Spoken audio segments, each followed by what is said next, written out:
This channel supports Extra Life in its efforts to raise money for the Children's Miracle Network.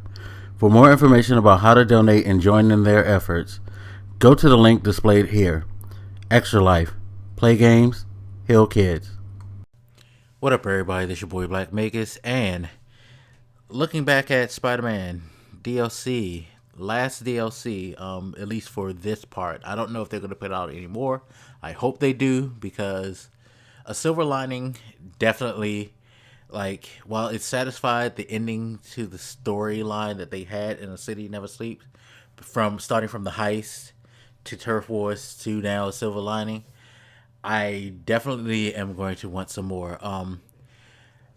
I was excited because this has you interacting with Silver Sable, and I think that is the thing that was missing with Turf Wars, was that you, well, at least for me, the elements of having Black Cat coming in and out and mixing in and having her tag team with you, and this, the like byplay between the two characters, there was not that same type of, situation in Turf Wars. Turf Wars was basically just you as Peter, and it was kind of a more, like I said in my review of it, looking back I did for that, it was kind of a more deliberate, somber pacing or storytelling to it. It was like, situation was serious, and it was trying to like hammer home that point that,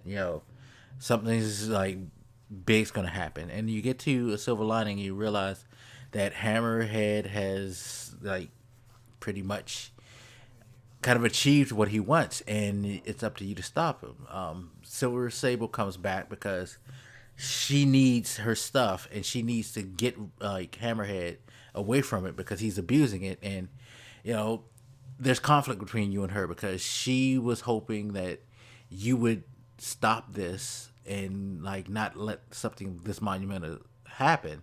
At the same time, her desires and her needs too outweigh anything that's going on in New York. So you kind of have a contentious relationship, that of course Spider-Man is doing his best, trying to be, the friendly neighborhood Spider-Man. He's trying to work out the relationship and all that, and it's just crazy to see, like, you got the like serious hard ass Silver Sable, and Peter being Peter, being Spider-Man, just like the quips and all that, and it's just great. They have some great moments. It's one in particular, I don't want to spoil it. In fact, I think I kind of will spoil it in another video, as I probably use that as footage.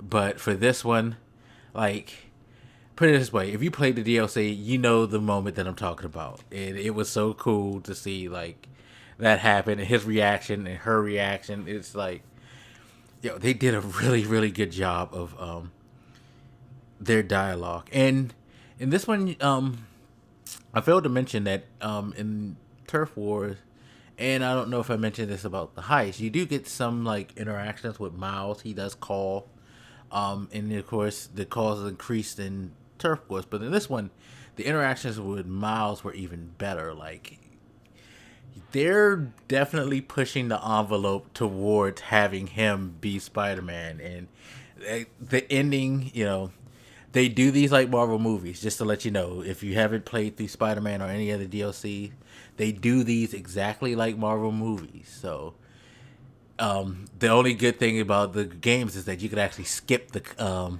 credits to get to the end cutscene, but you do get an end cutscene.